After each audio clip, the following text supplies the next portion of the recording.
श्रीव्यासाय नमः। श्रीशुकदेवाय नमः। श्रीशिवमहापुराणाय नमः।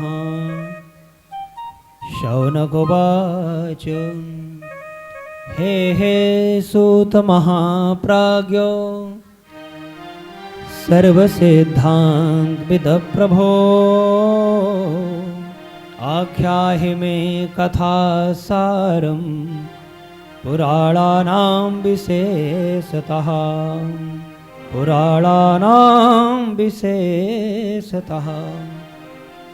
परम मंगलमय नित्य शुद्ध बुद्ध सार्वभौम अनंत अनंत अखंड कोटि ब्रह्मांड नायक परात्पर अखिलेश्वर देवाधिदेव जगदीश जगदाधार त्रिलोकीनाथ भगवान भोलेनाथ के श्री चरणों में बारंबार प्रणाम वंदन करते हुए हम सब लोग निश्चित परम सौभाग्यशाली हैं। दादा चौदहराना मंदिर पोठकला दिल्ली के पावन धरती पर बैठकर शिव महापुराण की कथा का प्रथम दिवस शुभारंभ हो रहा है।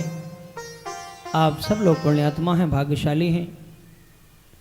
गौरी शंकर भगवान, राधे कृष्ण भगवान, लक्ष्मी नारायण भगवान, समस्त मंच में विराजमान उपस्थित देववृंद, भक्ति स्वरूपा माताओं, भक्तों, अन्य अन्य दूर दूर क्षेत्र से आए हुए हमारे भगवत प्रेमीजन, कथा के मुख्य यजमान हमारे सम्माननीय श्री विक्रम सोलंकी जी, श्रीमती सुनीता जी, अन्य अन्य दूर दूर क्षेत्र से आई हुई समस्त मातृशक्तियाँ, पोठकला गांव के सभी उपस्थित भक्तजन, आइए मन को एकाग्र करते हुए बाबा के श्री चरणों में प्रणाम वंदन करते हुए, बड़ी कृपा हुई है, भगवान ने दिव्य मौका दिया है।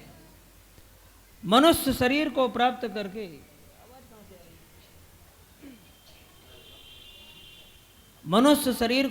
करके जो एक बार भी भगवान की कथा को श्रवण नहीं कर पाता उसका जीवन नश्वर है।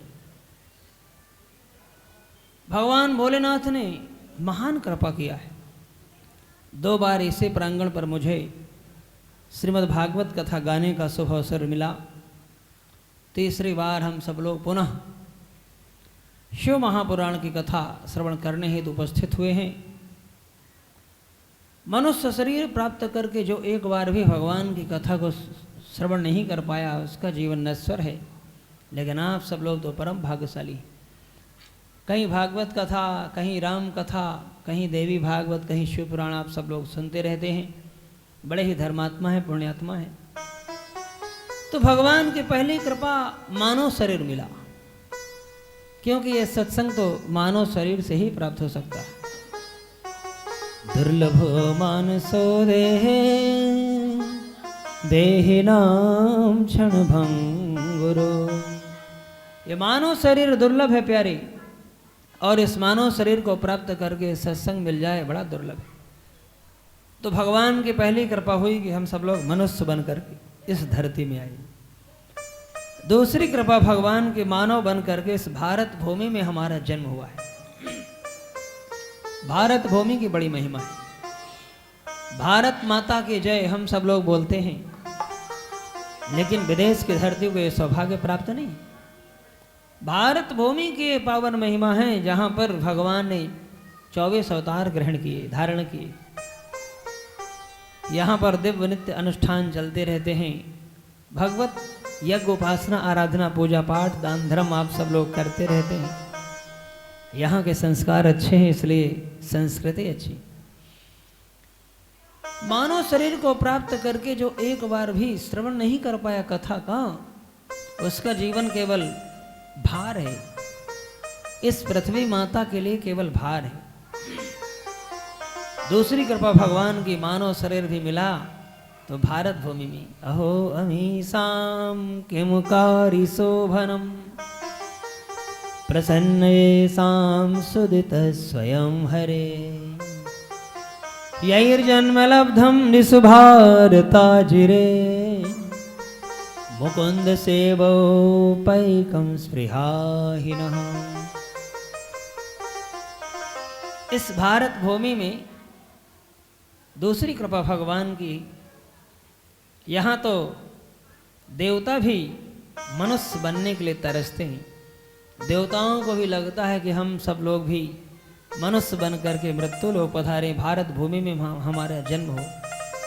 क्यों भाई, मनुष्य से तो देवता श्रेष्ठ हैं, जो चाहते हैं वो उनको मिल जाता है। फिर वो क्यों, ऐसा क्या कारण है कि देवता भी मनुष्य बनने के लिए तरसते? शास्त्रों में एक उपमा हुई है, शास्त्रों में एक उपमा है, मनुष्य की उपमा लोहे से दी गई, देवताओं की उपमा चांदी से दी गई। तो यद्यपि लोहा से तो चांदी श्रेष्ठ है, लेकिन आध्यात्मिक दृष्टि से देखा जाए तो एक पारस पत्थर होता है। पारस पत्थर को लोहे से बार बार स्पर्श कराया जाए, लोहे को बार बार पारस से स्पर्श कराया जाए तो लोहा सोना बन जाता है। ऐसा होता है ना, लोहे को बार बार पारस से स्पर्श कराने से वो लोहा सोना बन जाता है। लेकिन चांदी को अगर पारे से स्पर्श कराएं, पारस से, तो चांदी सोना नहीं बनेगी, वो तो चांदी चांदी ही रहेगी। अर्थात तो चांदी चांदी ही रहती है, देवता रूपी चांदी चांदी ही रहेगी, और मनुष्य रूपी लोहा संतों महापुरुषों के सत्संग में आकर के, संत रूपी पारस के सत्संग में आकर के लोहा रूपी मनुष्य सोना बन जाता है। इसलिए देवता लोग भी मनुष्य बनने के लिए तरसते हैं। ये सत्संग केवल भारत में ही, मृत्यु लोक में ही मिलता है, देवलोक में नहीं। देवलोक में जो हम पुण्य करके जाते हैं वो पुण्य का फल हमें प्राप्त होता है, और वही पुण्यों का फल जब तक हमारा रहता है तब तक देवलोक में, स्वर्गलोक में रहते हैं। और जिस दिन पुण्य समाप्त हो गया तो छन्ने पुण्य मृत्यु लोक ही बिसंते, पुनः देवता भी, यहाँ पुण्य समाप्त हो गया तो पुनः मृत्यु लोक में आना पड़ता है। तो इस मनुष्य जीवन को प्राप्त करके हमारे हाथों से दान धर्म हो जाए, हवन हो जाए, पूजा पाठ हो, भगवत सेवा हो, ब्राह्मण सेवा हो, साधु सेवा हो, हमारा मन भगवान के श्री चरणों से जुड़े, हमारे नेत्र भगवान का दर्शन करें, हमारे पैर तीर्थ यात्रा करें, देवालय जाएं, मंदिर जाएं, हमारा शरीर परमात्मा के लिए लगाए, यही जीव का उद्देश्य, यही मानव शरीर का मुख्य उद्देश्य। तो भगवान ने बड़ी कृपा किया है, मानव शरीर प्राप्त करके हम लोग शिव महापुराण कथा सुन रहे हैं। पहले शिव पुराण का परिचय, जिस ग्रंथ की कथा हम सब लोग सुनते हैं, पहले उसके बारे में जानकारी ले लेना चाहिए। शिव पुराण का विषय क्या है, विधान क्या है, किसने सुना, किसको सुनाया, क्यों सुनाया, किस घटना घटने पर सुनाया। भागवत तो आप लोग सुनते रहते हैं, लेकिन शिव पुराण एक नया विषय है। लगभग अभी यहाँ शिव पुराण तो हुई नहीं होगी, हुई है अभी कभी? कितने लोगों ने सुना है शिव पुराण? नहीं सुने, लगभग पहली बार सब लोग सुन रहे हैं।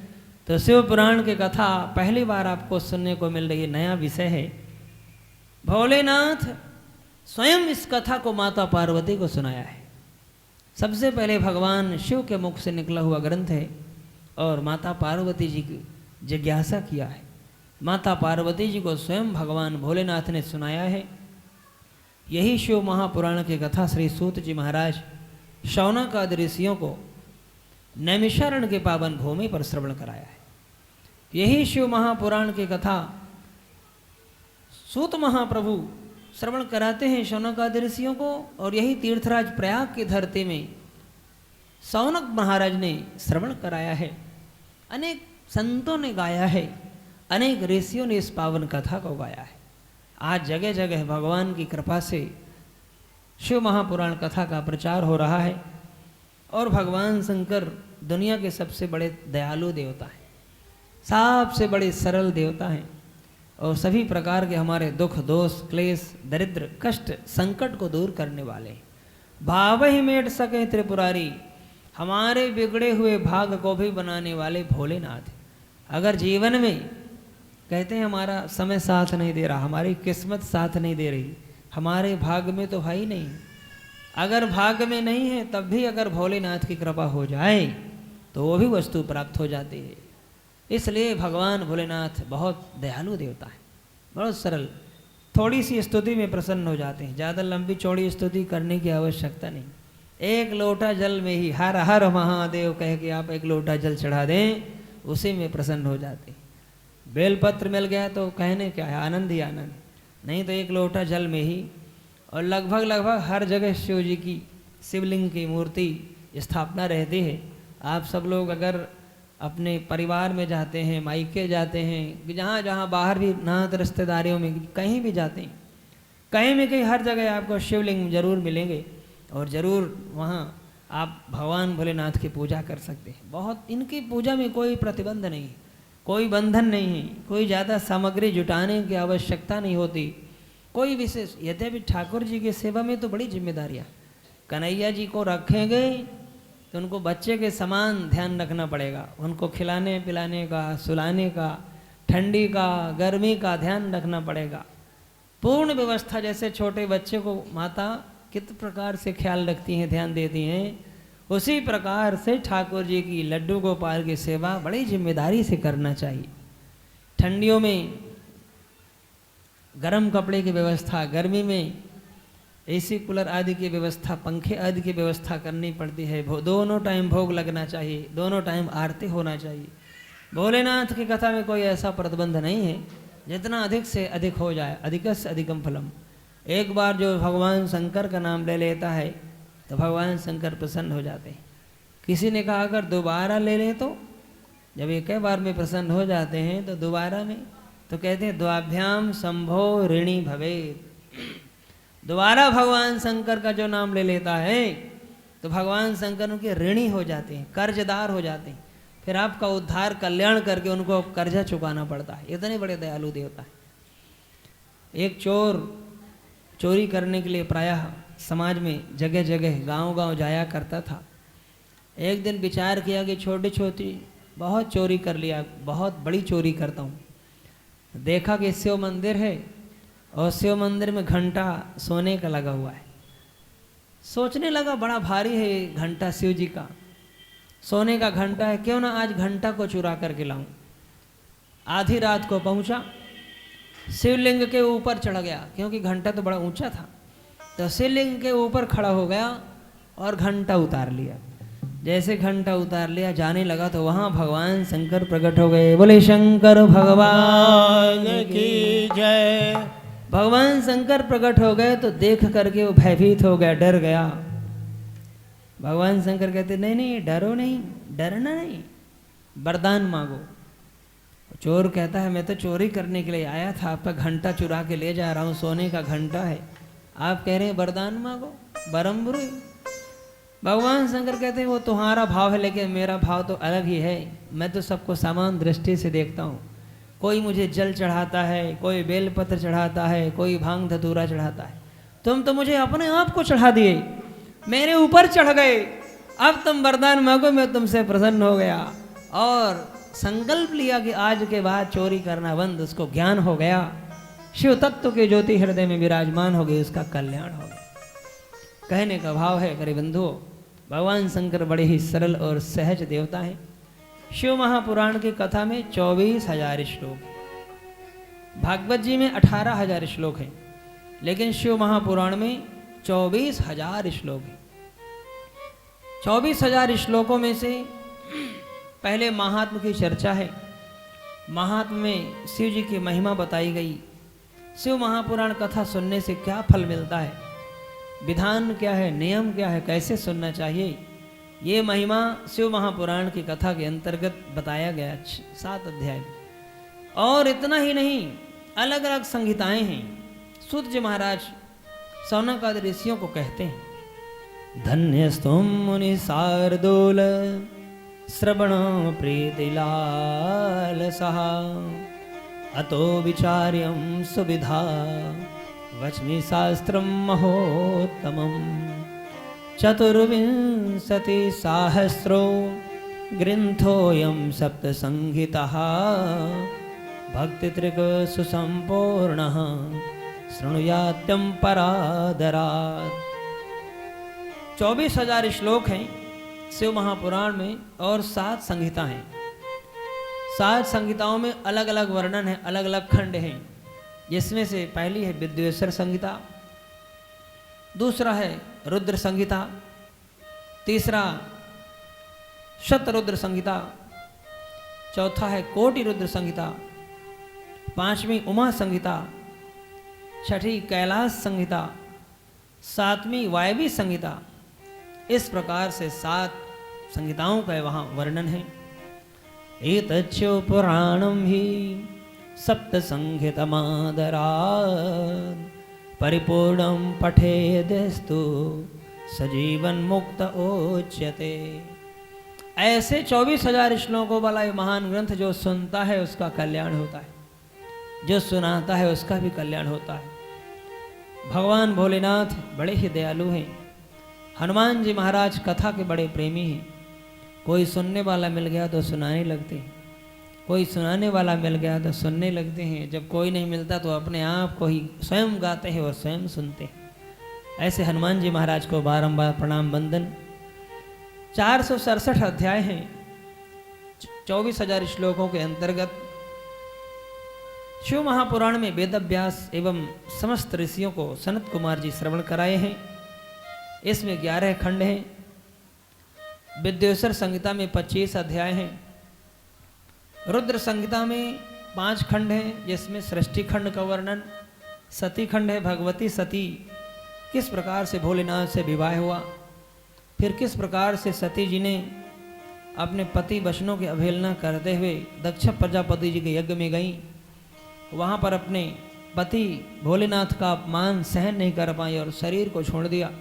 विस्तार से कथा सती खंड में है। पार्वती खंड की कथा आती है, जिसमें किस प्रकार से सती जी ने पार्वती जी के रूप में जन्म लिया। पार्वती खंड में 55 अध्याय हैं। सृष्टि खंड में 25 अध्याय हैं। सती खंड में 43 अध्याय हैं। कुमार खंड युद्ध खंड, जिसमें से युद्ध खंड में 59 अध्याय हैं, कुमार खंड में 20 अध्याय। शतरुद्र संहिता में 42 अध्याय हैं। कोटि रुद्र में 43 अध्याय हैं। उमा संहिता में 51 अध्याय हैं। कैलाश संहिता में 23 अध्याय हैं। वायवी संहिता में 2 खंड हैं, पूर्वार्ध और उत्तरार्ध, जिसमें पूर्व खंड में 45 अध्याय और उत्तर खंड में 41 अध्याय। इस प्रकार से महान ग्रंथ की कथा कानों में गलती से भी कोई सुन लेता है। ये शिव पुराण की ऐसी महान कथा है। शिव पुराण की कथा कोई कितना भी ग्रंथ सुन ले, जब तक शिव पुराण की कथा को श्रवण करने का मौका नहीं मिलता तब तक उसका पूर्ण नहीं माना जाता। शिव पुराण की कथा सुनने से सभी पुराणों की कथा सुनने का फल मिल जाता है, इसलिए बड़ा अद्भुत ग्रंथ है प्यारे। बड़ी दिव्य कथा आती है। शिव पुराण की महिमा सुनाते हुए सूत जी कहते हैं शौनक आदि ऋषियों को, आसीत किरात नगरे ब्राह्मणो ज्ञान दुर्बलः दरिद्रो रसि विक्रेता देवधर्मो पराङ्मुखः। किरात नगर में एक ब्राह्मण रहता था, रस विक्रेता, रस बेचने वाला एक ब्राह्मण रहता था। लेकिन उसका ब्राह्मणत्व नष्ट हो गया। केवल नाम का ब्राह्मण था, उसका जो सार तत्व है वो समाप्त हो गया, नष्ट हो गया। ब्राह्मण का मतलब है अपना धर्म का पालन करे, पूजा पाठ, संध्या वंदन, गायत्री जप करे, अनुष्ठान, दान देना, दान लेना ब्राह्मण का कर्तव्य। शांत स्वभाव हो, सहज हो। लेकिन उसका ब्राह्मणत्व नष्ट हो गया, अपने धर्म से विपरीत होने लगा। आज प्रकृति नाराज हो रही है। क्यों? समय पर बारिश नहीं होती, किसानों को खेती में उपलब्धि नहीं हो पा रही, अनेक प्रकार की बीमारियां आते जा रही हैं, गर्मी में विपरीत प्रकार की परिस्थितियां आ रही हैं, समय अनेक प्रकार का बदलाव ले रहा है। ये नाराज हो रही प्रकृति। क्यों? क्योंकि ब्राह्मणों ने अपना धर्म छोड़ दिया, क्षत्रियों ने अपना धर्म छोड़ दिया। क्षत्रियों का कर्तव्य है धर्म की रक्षा करना, समाज की रक्षा करना। वैश्यों ने अपना धर्म छोड़ दिया। वैश्यों का कर्तव्य है व्यापार करें, धन कमाएं और यज्ञ कराएं, पूजा पाठ, दान धर्म करें। चतुर्थ वर्ण के लोगों ने अपना धर्म छोड़ दिया, इसलिए प्रकृति नाराज हो जा रही। निज निज धर्म निरख श्रुत नीति, अपने अपने धर्म का हम लोग पालन करें, जिसका जो धर्म है। किरात नगर में एक ब्राह्मण रहता था, ज्ञान से बड़ा दुर्लभ था। रस बेचने वाला ब्राह्मण अपने धर्म से विपरीत हो गया। एक दिन संयोग से उसका परिवार था, उस परिवार के साथ अपने घुल मिल के रहा करता था, लेकिन दुराचारी हो गया, अत्याचारी हो गया। अपना विवाह होने के बाद भी, पत्नी होने के बाद भी वैश्यावृत्ति अपनाने लगा, इधर उधर भटकने लगा। माता पिता पत्नी ने बहुत समझाने का प्रयास किया, लेकिन कोई प्रभाव नहीं पड़ा। एक दैक तड़ागे सा स्नातुम यातो महीसुरः वेश्यां स्वभावते नाम दृष्ट्वा तत्राति विह्वलः। एक दिन वो रास्ते से जा रहा था, ब्राह्मण तालाब के किनारे शोभावती नाम की वेश्या को देखा, बहुत सारा धन दिया और उसको अपने घर में ले आया। माता पिता ने समझाया, बेटा तुम्हारा विवाह हो चुका है, तुम अपने धर्म का पालन करो, अपने परिवार का पालन करो, अपने गृहस्थी पर ध्यान रखो, मन को एकाग्र रखो। पत्नी ने भी बहुत समझाने का प्रयास किया, लेकिन नहीं माना। समय गुजरता चला गया। बारंबार समझाया करते थे माता पिता पत्नी, मन बड़ा दुखी हो गया, कामी मन को सहन नहीं कर पाया और एक दिन क्रोध में आया और क्रोध में आकर के रात्रि में सोते हुए माता पिता पत्नी को तलवार उठाया और धड़ को गर्दन अलग कर दिया। वैश्या के वशीभूत रहने लगा, पूरा जीवन दुराचार में व्यतीत हो गया। संयोग से समय गुजरता चला गया। तीर्थराज प्रयाग में झूसी पार गया, वहां पर एक शिव मंदिर था। शिव मंदिर में भगवान शंकर की कथा हो रही थी, शिव महापुराण की कथा चल रही थी। जैसे आप लोग यहाँ कथा कराए हैं, ऐसे ही वहाँ कथा हो रही थी। गलती से कथा सुना, क्योंकि ज्वर बुखार आने लगी, बुखार से वो पीड़ित हो गया और वो कानों में उसके शिव महापुराण के श्लोक पड़ गई, जिससे धीरे धीरे मन के विकार उसके दूर हो गए। पूरी कथा वो गलती से सुन लिया, ध्यान से नहीं सुना, गलती से सुना और शरीर छूट गया। जब शरीर छूट गया, यमराज के दूत आए, लेकिन वहां भगवान भोलेनाथ के दूत आए और यमराज के दूतों को डांट करके भगा दिया। उस समय यमपुरी में बड़ा भारी कोलाहल होने लगा। भगवान शंकर के दूत भगवान शंकर के तरह ही त्रिशूल और डमरू को लिए हुए, 4 भुजा वाले मृगशाला को धारण किए हुए आ गए। डांट करके यमराज के दूतों को भगा दिया। यमपुरी में यमराज ने भी देखा, समझ गए अंतिम समय में शिव महापुराण की कथा सुना है पापी, और इसका शिव पुराण की कथा को सुन करके मोक्ष होगा, कल्याण हो गया, सीधे नरक में न जाकर के कैलाश अर्थात शिव लोक को प्राप्त कर गया है। यह है शिव महापुराण की महिमा। जीवन भर पाप कर्म किया, लेकिन अंतिम समय में गलती से शिव महापुराण की कथा सुना और शिव पुराण की कथा को सुन करके शिव जी के धाम का प्राप्त हो गया। बोले शंकर भगवान की जय। ऐसे दिव्य पावन भोलेनाथ की कथा भाव श्रद्धा के साथ आइए सब लोग मिलकर के गाते हैं। हरि ओम में ओम समाया है, मेरा भोला नगर में आया है। हरि ओम में ओम समाया है, मेरा भोला नगर में आया है। हरि ओम में ओम समाया है, मेरा भोला नगर में आया है। मेरे ओम में ओम समाया है, मेरा भोला नगर में समाया। मेरा भोला नगर में आया है, मेरा भोला नगर में आया है। मेरा शंभो नगर में आया है, मेरा शंभो नगर में आया है। हरि ओम में ओम समाया है, मेरा भोला नगर में आया है। हरि ओम आया है मेरा भोला जय हो। नगर में आया।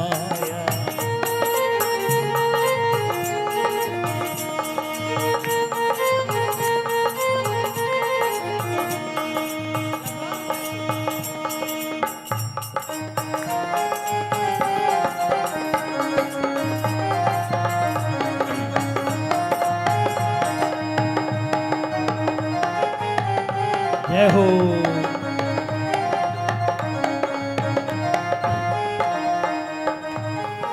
भोले की जटाओं में गंगा विराजे, भोले के जटाओं में गंगा विराजे, भोले की जटाओं में गंगा विराजे, भोले की जटाओं में गंगा विराजे, गंगा विराजे, हाँ गंगा विराजे, गंगा विराजे हो गंगा विराजे, ओ गंगा विराजे, हाँ गंगा विराजे, हो गंगा विराजे हो गंगा विराजे। गंगा में, रहो। गंगा में ओम समाया है, मेरा भोला नगर में आया है। गंगा में खूब समाया है मेरा भोला नगर में आया है। हरि ओम में ओम समाया है, मेरा भोला नगर में आया है। हरि ओम में ओम समाया है मेरा भोला नगर में आया है। दोनों हाथ उठा के हर हर महादेव, हर हर महादेव। मस्ती में झूमते हुए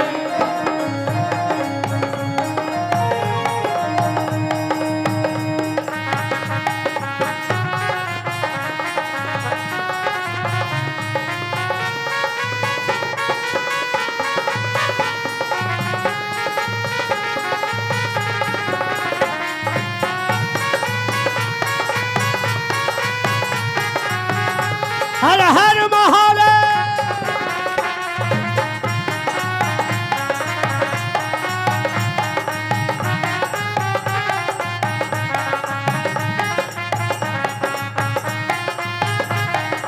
जय हो।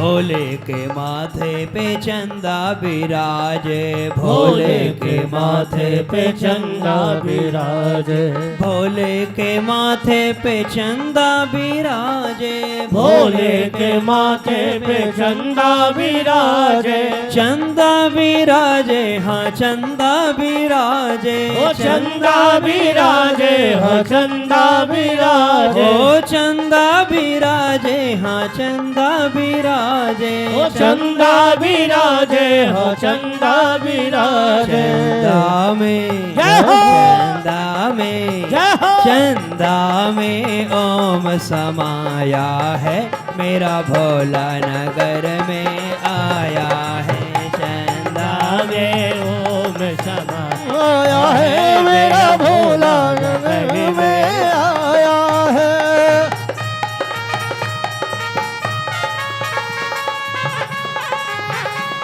हर हर महादेव।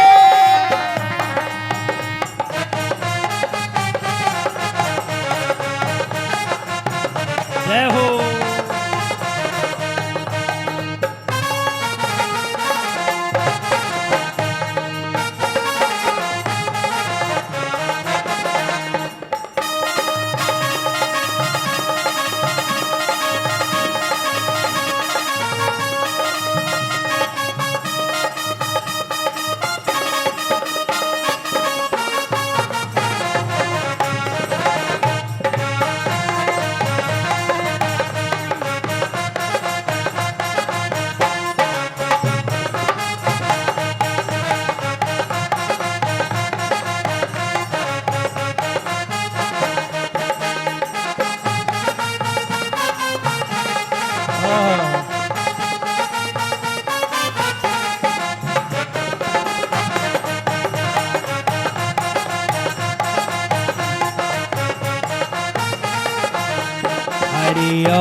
समाया है मेरा भोला नगर में आया है।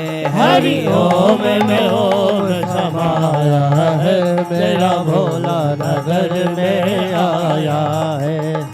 भोले के गले में सर्प विराजे, भोले के गले में सर्प विराजे, भोले के गले में सर्प विराजे, भोले के गले में सर्प विराजे, सर्प विराजे हाँ सर्प विराजे, सर्प विराजे हाँ सर्प विराजे, हो सर्प विराजे हाँ सर्प विराजे, सर्प विराजे हाँ सर्प विराजे। सर्पों में सर्पों में ओम समाया है मेरा भोला नगर में आया है। सर्पों में ओम समाया है मेरा भोला नगर में आया है। हरि ओम में ओम समाया है मेरा भोला नगर में आया है।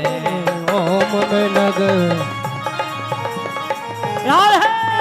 हर हर महादेव।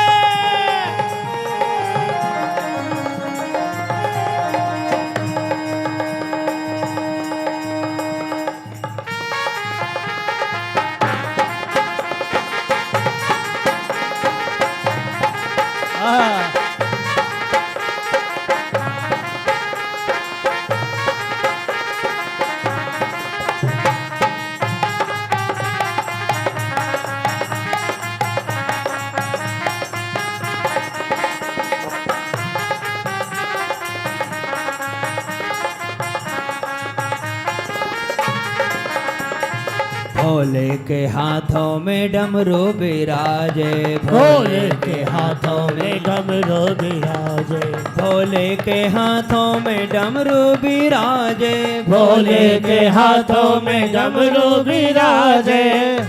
आवाज निकालिए सब लोग बड़े भाव के साथ अपने आप को भोले बाबा के श्री चरण में समर्पित करते हुए मस्ती के साथ झूमते हुए बड़े भाव से का ये अवसर बड़े भाग्य से मिला है। फिर पता नहीं कब परमात्मा मौका देंगे, इसलिए भाव श्रद्धा के साथ सब गाइए। भोले के हाथों में डमरू विराजे, भोले के हाथों में डमरू विराजे, भोले के हाथों में डमरू विराजे, भोले के हाथों में डमरू विराजे, डमरू विराजे हाँ डमरू विराजे, ओ डमरू विराजे हाँ डमरू विराजे, ओ डमरू विराजे हाँ डमरू विराजे, डमरू विराजे हाँ डमरू विराजे। डमरू में डमरू में डमरू में ओम समाया है मेरा भोला नगर में आया है। डमरू में ओम समाया है मेरा भोला नगर में आया है। मेरा भोला नगर में आया है, मेरा भोला नगर में आया है, मेरा बाबा नगर में आया है, मेरा बाबा नगर में आया है। हरि ओम में ओम समाया है मेरा भोला नगर में आया है। हरि ओम में ओम समाया है मेरा भोला नगर में आया है। हरि ओम में ओम समाया है मेरा भोला नगर में आया है। हरि ओम में ओम समाया है मेरा भोला नगर में आया है। मेरा भोला नगर में आया है, मेरा भोला नगर में। हर हर महादेव। बोले गौरी शंकर भगवान की। हरि ओम में ओम समाया है।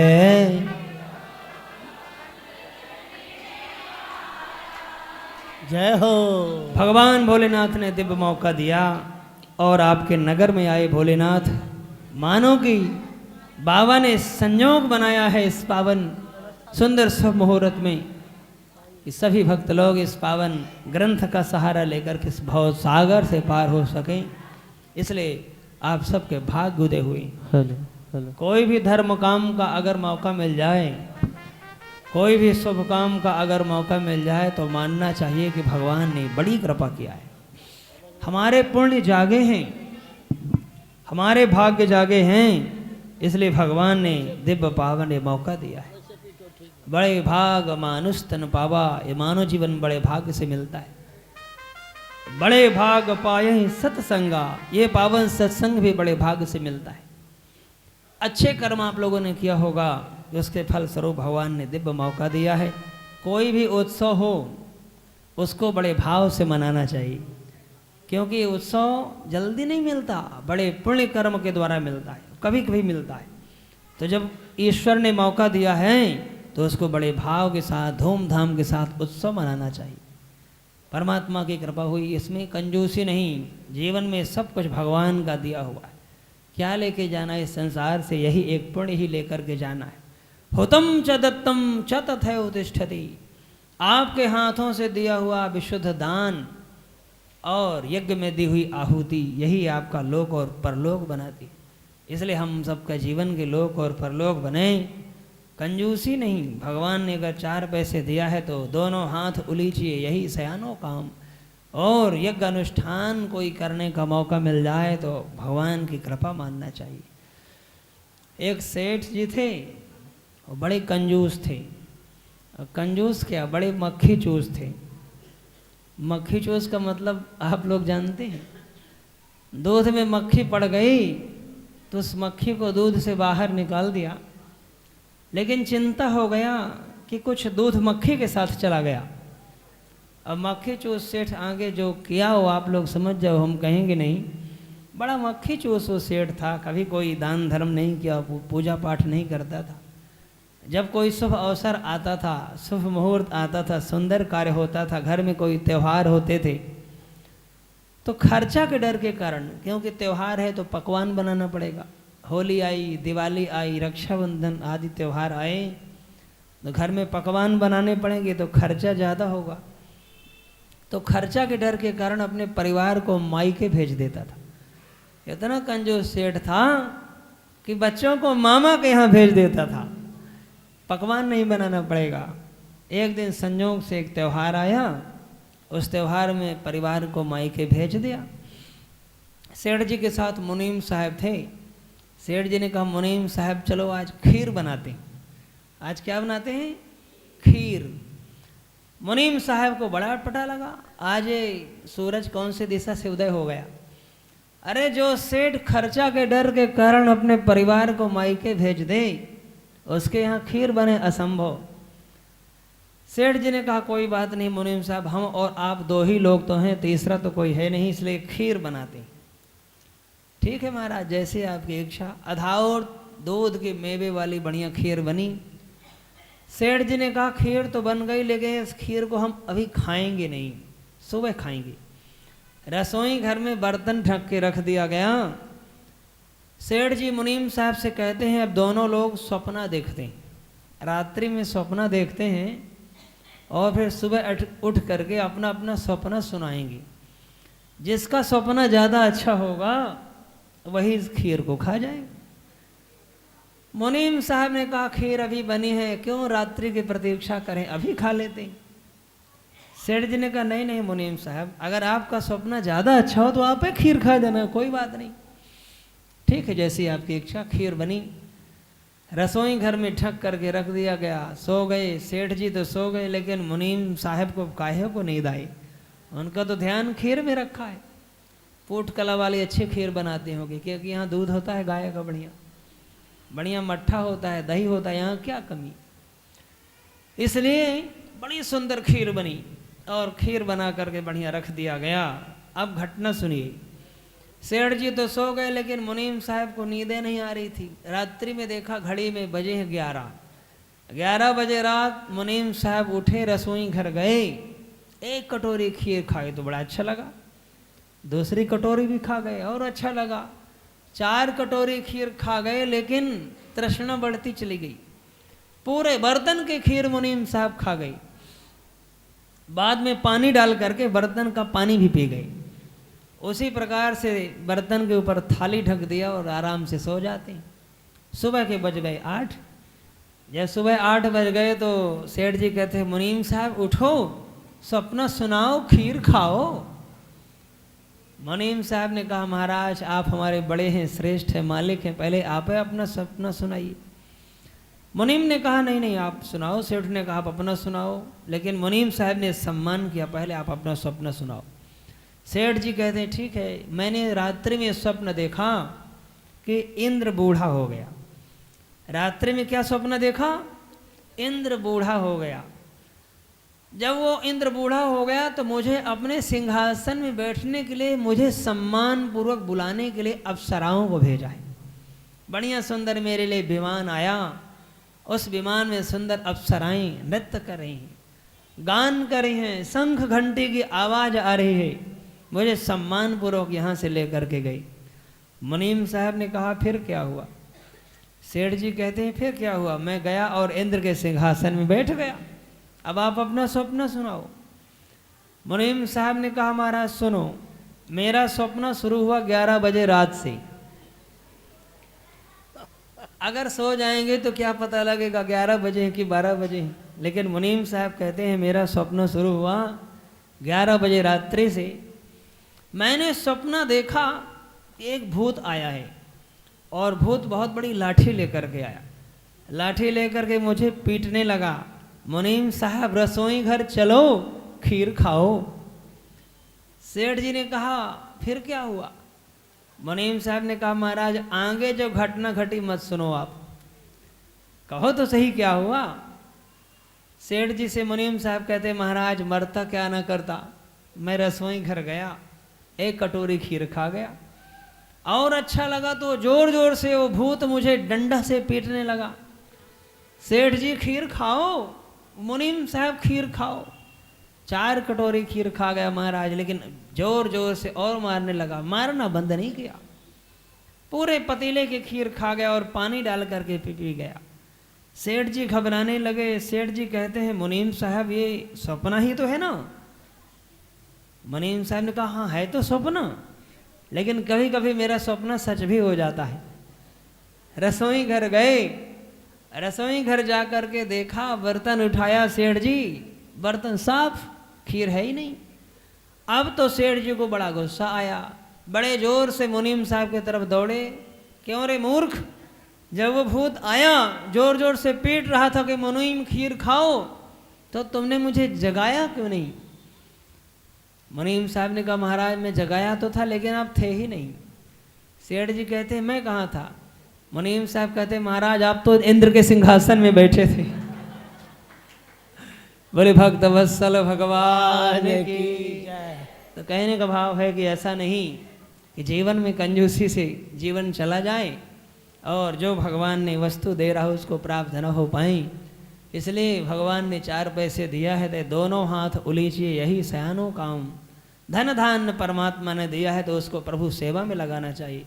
अपने हाथों को भगवान के श्री चरणों से सेवा से जोड़िए, पूजा पाठ करिए, दान धर्म करिए, यज्ञ उपासना करिए, भगवत प्रेम बनाइए, अपने आप को भगवान से जोड़ने का प्रयास करिए। कोई में कोई रिश्ता भगवान से जरूर जोड़िए, अपनापन हो, ईश्वर से नज़दीकियाँ बनाइए। धीरे धीरे साधना से आपका मन भगवान के श्री चरणों से जुड़ेगा, आपका परमात्मा से जुड़ाव बनेगा। धीरे धीरे आपका आकर्षण बढ़ता चला जाएगा। समुद्र के जो निकटवर्ती देश हैं वहाँ पर एक वास्कल नाम का ग्राम था। दूसरी कथा है शिव महापुराण की। समुद्र निकटे देशे ग्रामो वास्कल संज्ञ कहा, वसंत यत्र पापिष्ठा वेद धर्मो जिता जना। समुद्र के एक निकटवर्ती पास में ही नगर था, वास्कल नाम का नगर था समुद्र के ही निकट। वहाँ एक बिंदुक नाम का ब्राह्मण रहता था। बिंदुक नाम का ब्राह्मण बड़ा अधर्मी था, बड़ा पापी था, अत्याचारी था, अपने धर्म से विमुख हो गया। बिंदुक नाम की ब्राह्मण की पत्नी का नाम था चंचुला। बड़ी धर्मपारायण नारी थी, चंचुला, पूजा पाठ करने वाली, पतिव्रत धर्म का पालन करती थी। लेकिन पति विपरीत दिशा की ओर चला गया। ध्यान दीजिए, अगर पत्नी पतिव्रता है तो पति को भी चाहिए कि वो भी पत्नी व्रता हो। जीवन में खूब गृहस्थी अच्छी चलती है और मन अपने को एक दूसरे पर समर्पित करना चाहिए। पति पत्नी दोनों एक हैं, एकता के भावना के लिए समर्पित हो जाना, पूर्ण समर्पण हो। और जीवन में भगवान राम ने यही समाज को शिक्षा दिया। राम कथा में बड़ा अद्भुत यही तो वर्णन है कि भगवान ने कभी कभी मौका देते हैं, समय बड़ा विचित्र आ जाता है, बड़ी बड़ी समस्याएं आ जाती हैं, लेकिन उन समस्याओं से हमको कैसे निकलना है, समस्याओं से निपटने का, निकलने का रास्ता क्या है, यही तो कथाएं हमको जगाती। जीवन में जानकी मैया का हरण रावण ने कर ले गया, जानकी जी का हरण रावण कर ले गया, लेकिन जानकी जी अहरनिश रातों दिन पतिव्रत धर्म का पालन करते हैं और भगवान का नाम गाती हैं। राम जी को हृदय से धारण करते हुए तरण धरी ओठ कहत बैदेही सुमेरी अवधपति परम स्नेही, भगवान का नाम निरंतर गा रही, निरंतर भगवान राम नाम का उच्चारण हो रहा है। पतिव्रत धर्म का पालन किया और एक दिन सत्य की विजय हुई। तो कहने का मतलब जीवन में सत्य के रास्ते पर, धर्म के रास्ते पर चलने वाले थोड़ा परेशान जरूर हो जाते, लेकिन वो पराजित नहीं होते। सत्य में जयते, हमेशा सत्य की विजय होती है, धर्म की विजय होती है। आपने देखा होगा कि जो धर्म के रास्ते पर चलते हैं थोड़ा परेशान रहते हैं, कहते हैं महाराज हम इतनी पूजा पाठ करते हैं फिर भी हमारे साथ बड़ी घटनाएं घटती हैं, क्यों? ध्यान दीजिए, पूर्व जन्म कृतम पुण्यम अग्रे अग्रे धावती, पूर्व जन्म में जो किया हुआ जो पुण्य है, चाहे वो पाप हो या पुण्य हो, आगे की ओर चलता है। दो भाई थे, एक बड़ा भाई एक छोटा भाई, दोनों एक बार रास्ते से आ रहे थे। बड़ा भाई बड़ा ही पापी था, छोटा भाई पुण्यात्मा था। संयोग से घटना घटी, एक दिन जो पुण्यात्मा था छोटा भाई, उसके पैर में लोहे की कील गड़ गई। लोहे की कील गड़ गई तो बड़ा दुखी हो जाता है। उसी समय वहाँ से बड़ा भाई आया जो पापी था, उसको सोने की पोटली मिल गई।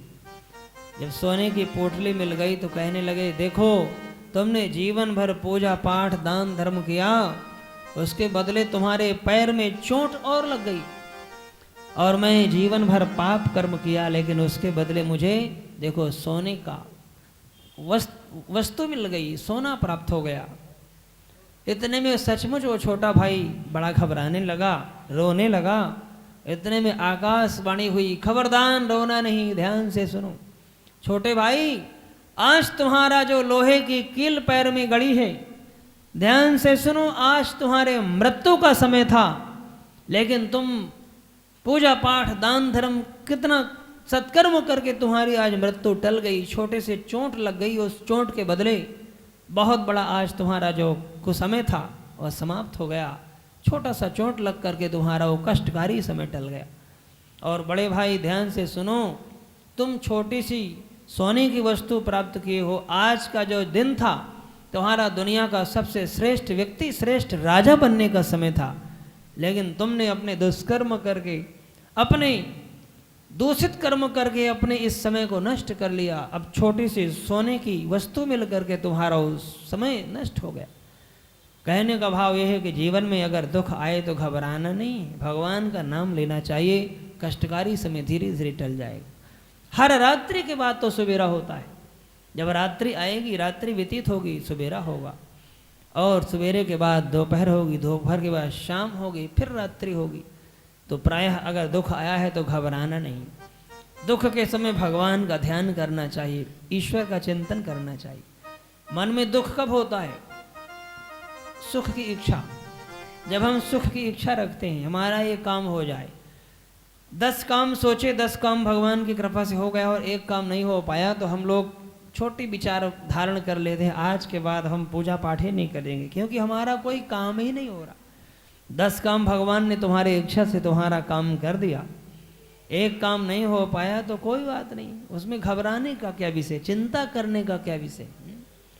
तो जीवन में पति को चाहिए कि पतिव्रत धर्म का पालन करे, पत्नी व्रत धर्म का, और पत्नी भी पतिव्रत धर्म का पालन करे।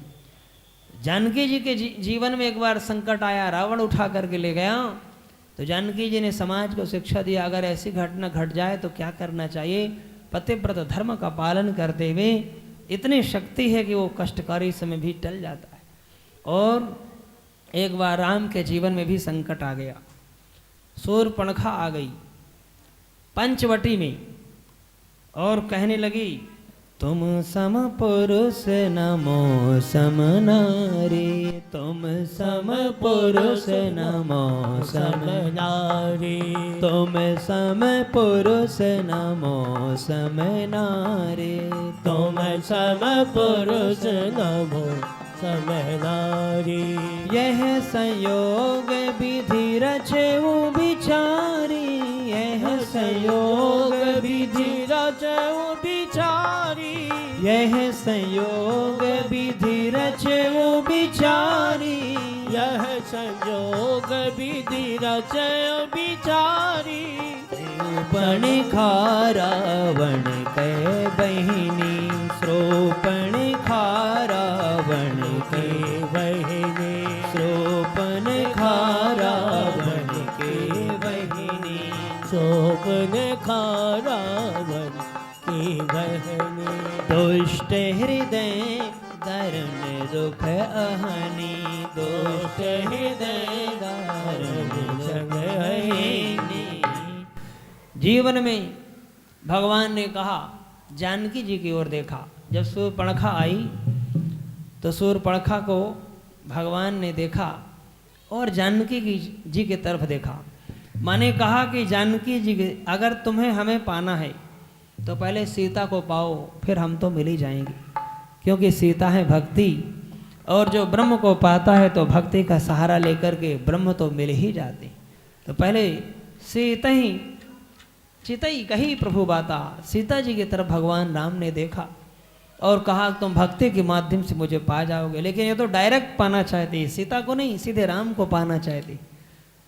और कहती है कि मैं अविवाहित हूँ, कुमारी हूँ, मेरा अभी विवाह नहीं हुआ, मुझे बहुत सारे वर आए, ऐसा नहीं कि मेरे लिए रिश्ता नहीं आया, बहुत रिश्ते आए, लेकिन मुझे कोई पसंद ही नहीं आया। तुम्हें देख करके थोड़ा लगा, थोड़ा, पूरा नहीं। ऐसा नहीं कि विवाह हो जाए तो विवाह के बाद फिर कभी झगड़ा हो तो कहोगी तुम ही तो आई थी विवाह के लिए, तो पूरा नहीं, थोड़ा अच्छा लगा, औरों से ठीक है, इसलिए विवाह करने की इच्छा है। तो भगवान ने लक्ष्मण जी की तरफ देखा, राम जी ने लक्ष्मण जी की तरफ देखा और कहा, अहि कुमार हो ही लघु भ्राता।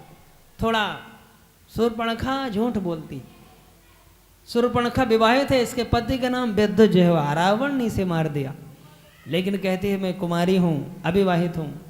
तो भगवान ने कहा जब हंसी मजाक शुरू ही हो गया तो थोड़ा हम भी आनंद ले लेते हैं। कहते हैं आही कुमार मोर लघु भ्राता, लक्ष्मण जी के पास जाओ, उनसे निवेदन करो, हो सकता है वो विवाह के लिए तैयार हो जाएं।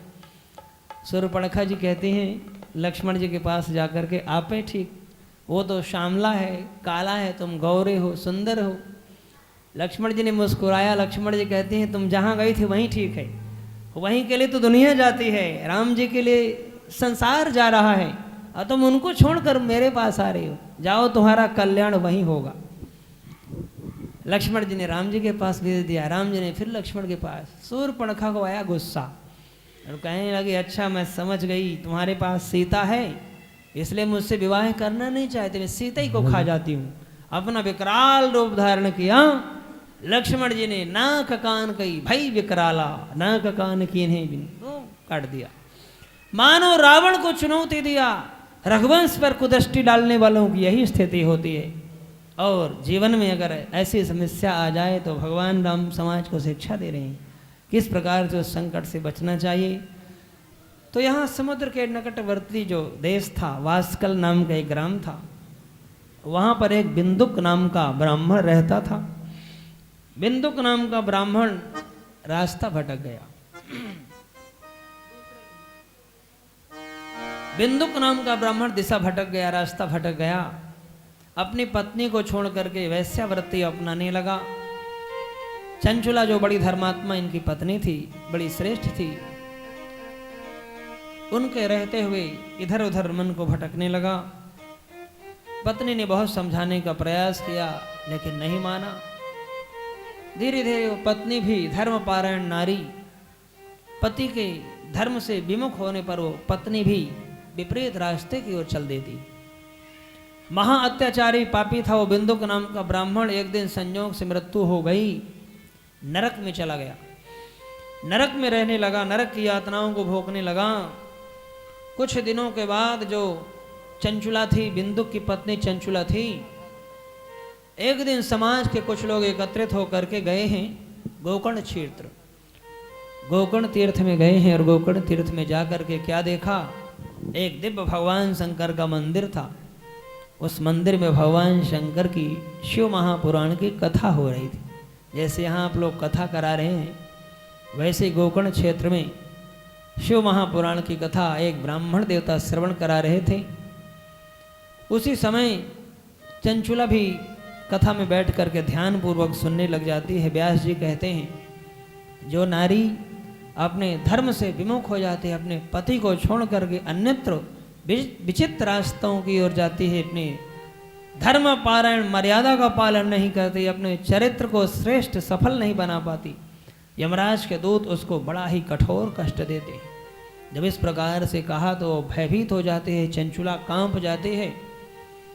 कथा के बाद जब आरती हुई तो व्यास चरणों में प्रणाम किया, निवेदन किया, कहा महाराज मैंने भी बड़ा पाप किया है, मैंने भी अपना परिवार छोड़ करके इधर उधर कुदृष्टि के द्वारा अपने जीवन को नष्ट कर लिया, पर पुरुष को प्राप्त करके मेरा धर्म विमुख हो गया, मुझ पर कृपा करिए, मैं नरक की यातनाओं को नहीं सह पाऊंगी। बहुत निवेदन किया। ब्राह्मण देवता ने कहा देवी चिंता मत करो, मैं तुम्हें शिव महापुराण की कथा श्रवण कराऊंगा। शिव महापुराण की कथा में इतनी शक्ति है, कोई कितना भी बड़ा पापी हो अंतिम समय में भगवान शंकर का नाम ले लेता है, गलती से भी शिव महापुराण की कथा सुन जाता है, मरने के बाद भी अगर उसके नाम से कोई पितृ मुक्ति के लिए शिव महापुराण कथा श्रवण करा देते हैं तो उस पापी का भी मरने के बाद उस प्रेतात्मा का भी मंगल कल्याण हो जाता है। जब इतना सुना बड़े आदर के साथ वो व्यास चरणों में निवेदन किया। ब्राह्मण देवता शिव महापुराण की कथा सुनाने लगे। संपूर्ण कथा संपन्न हो गई और कथा संपन्न होने के बाद शरीर छूट गया। चंचुला महा पापिनी थी लेकिन शिव महापुराण कथा सुन करके शरीर को छोड़ा है, इसलिए सीधे शिव लोक को प्रस्थान कर गई। बोले शंकर भगवान की जय। ये है भगवान शिव की महिमा। गलती से पाप हो गया, पाप को छोड़ करके शिव कथा श्रवण करके मोक्ष को प्राप्त कर गई और कैलाश पर्वत को, कैलाश अर्थात शिव लोक को गमन कर गई। वहां माता पार्वती जी की सखी बन करके रहने लगी। एक दिन माता पार्वती जी से निवेदन किया, माँ आप तो मेरी सखी हो, सहेली हो, मैं भी बड़ी पाप कर्म करके आई लेकिन कथा से मेरा कल्याण हो गया। मेरे पति भी बड़े पापी थे, उनकी क्या स्थिति होती होगी, उनके बारे में कुछ बताओ माँ, आपको तो सब पता होगा। माता पार्वती जी ने कहा, देवी चंचुले तुम्हारा पति बहुत बड़ा पापी था, मरने के बाद वो बहुत दिनों तक घोर नरक में रहा और नरक यातना भोगने के बाद इस समय विंध्य पर्वत में बहुत बड़ा प्रेत बन करके वहां रह रहा है और उस प्रेत की पीड़ा को भोग रहा है। माता पार्वती से चंचुला ने, बिंदुक पत्नी चंचुला ने निवेदन किया, कहा मैया चाहे कुछ करो मेरे पति का कल्याण हो। पति तो पति होते हैं, अंतः भाव से ध्यान धरा है। माता पार्वती जी ने चंचुले के वचन को सुन करके उसी समय बिंदुक के कल्याण के लिए गंधर्वराज तुम्बुरु को बुलाया और कहा, जाओ तुम्बुरु विंध्य पर्वत चले जाओ, जहां पर एक पेड़ में प्रेत बन करके बिंदुक रह रहा है, उस बिंदुक के कल्याणार्थ तुम शिव महापुराण की कथा को श्रवण कराओ। बिंदुक अपना सौभाग्य मानता है तो मेरा बड़ी कृपा हुई भगवान भोलेनाथ की। भगवान शंकर ने महान कृपा किया है, जो कि माता ने ऐसा सुंदर मुझे आशीर्वाद प्रदान किया है। मुझे कथा कहने का अवसर मिलेगा, शिव पुराण सुनाने का मौका मिलेगा, अपना सौभाग्य माना है। और बिंद पर्वत में जा करके तुम्बरु के कल्याण के लिए गंधर्वराज तुम्बरु ने बिंदुक के कल्याण के लिए शिव महापुराण की कथा सुनाई। उनके माध्यम से जीव जंतु पशु पक्षी नदी तालाब पर्वत पहाड़ सब सुन लेते हैं, सबका कल्याण हो जाता है। और वही महापापी बिंदुक अपने प्रेतात्मा शरीर को छोड़ करके अपने वास्तविक शरीर में आता है। भगवान शंकर के दूत आए और ले जा करके सीधे कैलाश पर्वत अर्थात शिवलोक को प्रस्थान कर जाते हैं। ये है भगवान शंकर की कथा की महिमा। बोले शंकर भगवान की जय। ये है भगवान भोलेनाथ की कृपा, जिन पर दया कर देते हैं उनका कल्याण हो जाता है। ऐसे बड़े ही दयालु हैं शिव शंकर भोले भाले। सब लोग गाइए, बड़े प्रेम पूर्वक भगवान भोलेनाथ को प्रणाम करते हुए अपनी हाजिरी शिव चरणों में लगाते हुए सब मस्ती में झूमते हुए सब लोग गाइए। बड़े कृपा से, बड़ी करुणा से, बड़ी दया करके भोलेनाथ ने मौका दिया है।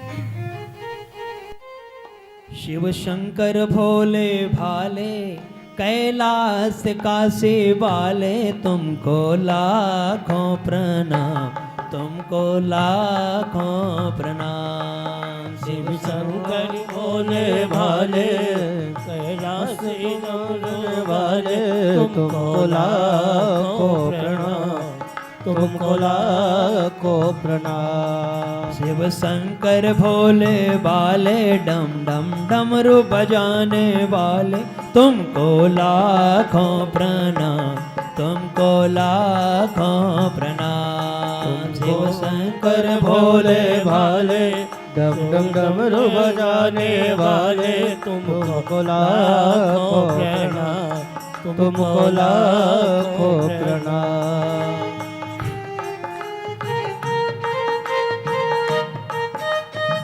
हर हर महादेव।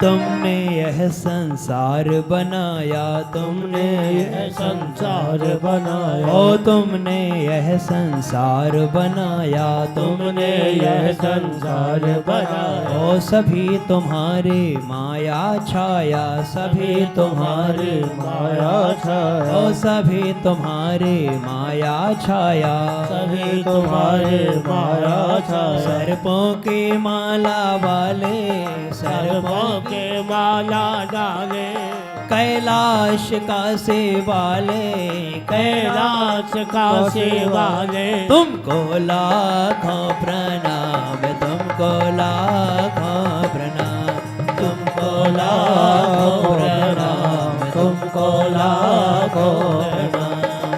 शिव शंकर भोले भाले, शिव शंकर भोले भाले, भक्तों के हैं रखवाले, भक्तों के हैं रखवाले, तुमको लाखों प्रणाम, जय हो। लाखों प्रणाम, तुमको लाखों प्रणाम, तुमको लाखों प्रणाम।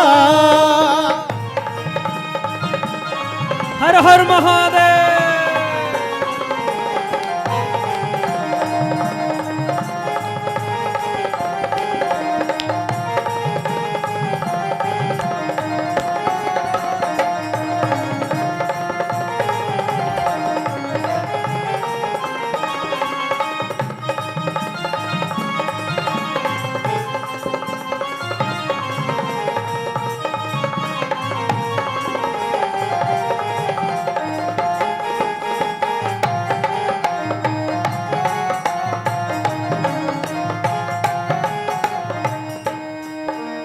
तुम जल थल में तुम अंबर में, तुम जल थल में तुम अंबर में, ओ तुम जल थल में तुम अंबर में, तुम जल थल में तुम अंबर में, सभी जगह तुम हो जग भर में, सभी जगह जग भर ओ में, सभी जगह तुम हो जग भर में, सभी जगह तुम हो जग भर में, डमरू बजाने वाले, डमरू बजाने वाले, दुष्टों को मिटाने वाले, दुष्टों को मिटाने वाले, तुमको लाखों प्रणाम, तुमको लाखों प्रणाम, तुमको लाखों प्रणाम, तुमको लाखों प्रणाम, तुमको लाखों प्रणाम, तुमको लाखों प्रणाम, तुमको लाखों प्रणाम, तुमको लाखों प्रणाम।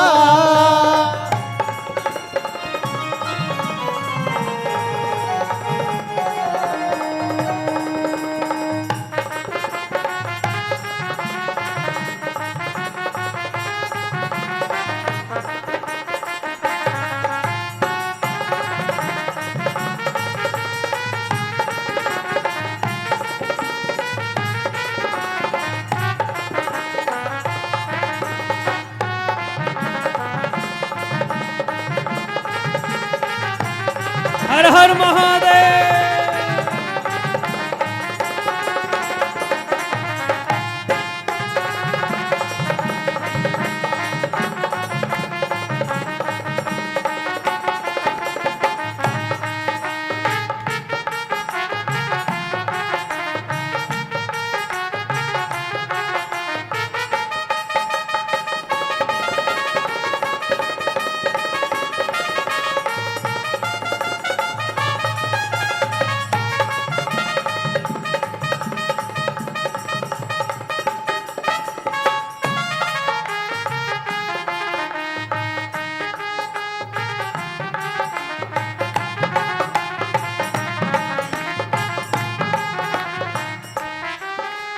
नर नारी घर घर का प्यारा, नर नारी घर घर का प्यारा, ओ नर नारी घर घर का प्यारा, नर नारी घर घर का प्यारा, ओ दुनिया का सब खेल तुम्हारा, दुनिया का सब खेल तुम्हारा, ओ दुनिया का सब खेल तुम्हारा, दुनिया का सब खेल तुम्हारा, खेल खिलाने वाले, खेल पिलाने वाले, त्रिभुवन को बचाने वाले, ओ त्रिभुवन को बचाने वाले, तुमको लाखों प्रणाम, तुमको लाखों प्रणाम, तुमको लाखों प्रणाम, तुमको लाखों प्रणाम, तुमको लाखों प्रणाम, तुमको लाखों प्रणाम, तुमको लाखों प्रणाम, तुमको लाखों प्रणाम। ओम नमः शिवाय, ओम नमः शिवाय, हर हर भोले नमः शिवाय, नमः शिवाय, ओम नमः शिवाय, सब गाइए हर हर भोले नमः शिवाय। गंगाधराय शिव गंगाधराय, हर हर भोले नमः शिवाय, ओ गंगाधराय गंगाधराय, हर हर भोले नमः शिवाय। शिव जटाधराय शिव जटाधराय, हर हर भोले नमः शिवाय, शिव जटाधराय शिव जटाधराय, हर हर भोले नमः शिवाय। नमः शिवाय, ओम नमः शिवाय, हर हर भोले नमः शिवाय, ओम नमः शिवाय, ओम नमः शिवाय, हर हर भोले नमः शिवाय। ओम नमः शिवाय, ओम नमः शिवाय, हर हर भोले नमः शिवाय, ओम नमः शिवाय, ओम नमः शिवाय, हर हर भोले नमः शिवाय, हर हर भोले नमः शिवाय, ओ हर हर भोले नमः। हर हर महादेव। बोले गौरी शंकर भगवान की जय। धर्म क्षेत्रे महाक्षेत्रे गंगा कालिंदी संगमे प्रयागे परमे पुण्ये ब्रह्मलोकस्य वर्तमने। शिव महापुराण कथा के अंतर्गत भगवान शंकर की कथा की महिमा बताई गई। कथा कैसे सुनना चाहिए, कब सुनना चाहिए, भले विद्वान ब्राह्मण के द्वारा श्रेष्ठ मुहूर्त निकलवाना चाहिए। वैसे भगवान के नाम में कोई मुहूर्त की आवश्यकता नहीं है, जब जागे तभी सवेरा। इतना समय हमारे जीवन का व्यतीत हो गया, अब तो हमें जागना चाहिए, अपने समाज में धर्म का पालन करें। फिर भी श्रेष्ठ मुहूर्त के द्वारा तिथि निश्चित हो, जगह ऐसी हो कथा के लिए जहाँ कोई व्यवधान न हो। यहाँ भी कितनी सुंदर जगह है, भगवान भोलेनाथ सामने बैठे हैं, उन्हीं को माध्यम बना करके जगत पिता परमात्मा भोलेनाथ के चरित्र को गाया जा रहा है। मुझे ये पावन सौभाग्य मिला है, आप सबको ये पावन सौभाग्य मिला है। शिव चर्चा को हम सब लोग शिव जी के इस प्रांगण में श्रवण कर रहे हैं। कथा में श्रोता के कुछ लक्षण होते हैं। श्रोता को चाहिए कि ध्यान पूर्वक कथा को सुने, एकाग्र भाव से सुनना चाहिए। 3 प्रकार के श्रोता होते हैं, श्रोता, सोता और सरोता। सोता तो वो होते हैं जब कथा में आए और ऐसी सुंदर नींद आई कि 3 घंटे कब चले गए पता नहीं लगा। समाज में नींद नहीं आती, लेकिन कथा में बड़ी नींद आती है। और क्योंकि कथा में शांति मिलती। संसार के कुचक्र में प्रायः अशांति है। धन एकत्रित कर रहे हैं, लेकिन धन को संभालने के लिए डर है, कहीं कोई चोर न ले जाए, कहीं नुकसान न हो जाए, कहीं दुकानदारी में घाटा न लग जाए। इसी में पूरा जीवन चला जाता है। नींद नहीं आती, दवाई पी के सोते हैं तब भी नींद नहीं आती, लेकिन कथा में इतना सुंदर मीठी नींद आती है, आनंद की नींद आती। तो अगर किसी को नींद आए तो पड़ोसियों को जगा देना चाहिए। कथा में एकाग्रता हो, भगवान का नाम संकीर्तन इसलिए गाया जाता है, आलस्य प्रमाद को दूर करने के लिए। श्रीमती निद्रा देवी जी कथा में कोई व्यवधान न डालें, इसलिए हर हर महादेव सबको बीच बीच में बोलते रहना चाहिए ताकि आलस्य दूर हो जाए। और दूसरे हैं सरौता। सरौता का काम है सुपारी काटना। जैसे सरौता कट सुपारी काटता है, वैसे कुछ ऐसे भी श्रोता होते हैं कि वार्तालाप करेंगे तो न स्वयं सुनेंगे न पड़ोसियों को सुनने देंगे। तो सरौता हमें नहीं बनना। तीसरे वाले श्रोता परम श्रोता, कथा को सुन करके हृदय में विराजमान कर लेते हैं। ऐसा नहीं कि एक कान से सुने दूसरे कान से निकाल दी। एकाग्र भाव से सुने और जीवन में उतारने का प्रयास करें। कथा का मनन होना चाहिए। लेकिन मुझे तो यहाँ बिल्कुल लग रहा है कि बिल्कुल आप लोग श्रेष्ठ श्रोता ही बैठे हैं जो एकाग्र भाव से कथा सुन रहे हैं, और आप सब लोग ध्यान पूर्वक कथा को श्रवण करें। तो श्रोता चाहे कम हों, लेकिन अच्छे श्रोता हों, सुनने वाले हों, तो सुनाने वाले का भी मन बनता है। नए नए प्रसंग अपने आप निकलते हैं। तो इसलिए श्रोता को चाहिए कि एकाग्र भाव से कथा सुने। जो इच्छा करी हो मन माही, प्रभु प्रसाद कछु दुर्लभ नहीं। कथा सुनने के नियम हैं, हो सके तो व्रत रख के कथा को श्रवण करना चाहिए। लेकिन आजकल का समय है, हम सब लोग व्रत 7 दिन नहीं रख सकते, क्योंकि कोई शुगर, बीपी, थायराइड, अनेक प्रकार की बीमारियां हैं, गैस आदि की हर घर में बीमारियां हैं। तो ऐसा नहीं कि कथा में व्यवधान हो। आहार शुद्धम सर्व शुद्धम, ऐसा नहीं होना चाहिए कि कथा में हम उपवास रखें, कथा सुने तो कोई व्यवधान आ जाए। तो एक टाइम भोजन करें, एक टाइम फलाहार लें। अगर एक टाइम भी बिना भोजन के काम नहीं चल सकता तो कोई बात नहीं, दोनों टाइम भोजन करें। परम पूज्य डोंगरे जी महाराज दलिया खा करके कथा सुनाया करते थे। दलिया हल्की होती थी, पच जाती थी। दोपहर में कोई गरिष्ठ भोजन न करें जिससे नींद आए। ज़्यादा चावल आदि दोपहर में नहीं खाना चाहिए, नहीं फिर नींद आएगी कथा में। तो हल्का भोजन, ये भी एक साधना है। आप सब लोग हमारे कथा के मुख्य जजमान हैं, सब लोग ध्यान पूर्वक सुनिए। पहले का नियम था कि कथा जब सुने तो 7 दिन तक जजमान को नीचे सोना चाहिए, जमीन पर। लेकिन पहले गांव में खाट होती थी, खाट में सोना वर्ज्य था, अशुद्ध मानी जाती थी। अब तो शहरों में सबके पास लकड़ी के बेड होते हैं, वो भी लकड़ी का है तो उसमें कोई दोष नहीं है, जैसे व्यवस्था हो। जो छोटे छोटे मकान है दिल्ली में, शहरों में, गांव में तो बड़ी व्यवस्था होती है। पोठ कला वालों के पास तो बड़े बड़े मकान हैं, हम देखे हैं, 2 कथा में गए, साहब के पास बड़े बड़े मकान हैं। पूरी जगह जहाँ जैसी व्यवस्था हो तो हो सके। एक महात्मा जी कह रहे थे कि कथा, पुराने संत थे, घी पी के सुनाना चाहिए, सुनना चाहिए, लेकिन महाराज घी तो अब रोटी में लगाना भी वर्जित है, पीने की तो बात है क्या। अगर रोटी में भी घी लगा लेंगे तो ब्लड प्रेशर हाई हो जाएगा, इसलिए रोटी में भी लगाना घी वर्जित है। इसलिए भोजन हल्का लेना चाहिए, जिसमें कथा में व्यवधान ना हो। नियम पूर्वक सुने, व्यास जी के आने से पहले आएं और आरती के बाद जाएं। फिर आपकी कितनी भी बड़ी मनोकामना क्यों ना हो, आपकी पूरी मनोकामनाएं पूर्ण होगी। प्रायः आजकल कथाएं बहुत होती हैं, लेकिन उन कथाओं का हमको फल नहीं मिलता। उसका क्या कारण है? उसका मात्र यही कारण है कि कथा तो होती है, लेकिन नियम पूर्वक हम लोग सुन नहीं पाते, उसका पालन नहीं कर पाते। तो नियम पालन करना चाहिए। श्रोताओं को भी चाहिए कि नियम पूर्वक कथा को श्रवण करें, जिससे सुनने और सुनाने वालों का दोनों का इसमें कल्याण हो। वक्ता को भी चाहिए कि वक्ता ब्राह्मण हो। ध्यान दीजिए, व्यासपीठ में बैठने का अधिकार केवल ब्राह्मण को ही है।